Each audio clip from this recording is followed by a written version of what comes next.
உள்ள சட்டங்கள் தான் பார்க்க போகிறோம். அதில் முதல்ல இருக்கிறது என்ன அப்படின்னா, நெகப்பாலிஷ். பெண்கள் நெகப்பாலிஷ் பூசக்கூடாது. அப்படி நம்ம பூசிட்டோம் அப்படின்னா நம்ம ஒழு செய்வோம். அப்போ நீர் நம்மளுடைய நகங்களில் படாது. தண்ணீர் படாவிட்டால் அந்த உழுவும் குளிப்புமே நிறைவேறாது. அதனால தான் உழுவும் குளிப்பும் நிறைவேற வேண்டுமென்றால் அந்த நகங்களுடைய பூசப்பட்டுள்ள அந்த நெகப்பாலிஷை சுரண்டி தான் நம்ம எடுக்கணும். எடுத்ததுக்கப்புறம் தான் நம்ம ஒழு செஞ்சு தொழுகவே முடியும். இல்லை அப்படின்னா அந்த ஒழு என்ன ஆகாது, கூடாது அப்படின்னு சொல்லியிருக்காங்க. பெண்கள் என்ன பண்ணுவாங்க அப்படின்னா, உதட்டு சாயம், லிப்டிக் பல்வேறு வகைகளை செய்யப்பட்டதில் ஒன்று.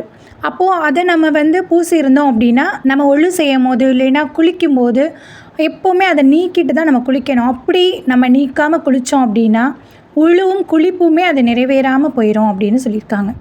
அடுத்து பார்த்திங்கன்னா பெயிண்ட்டு.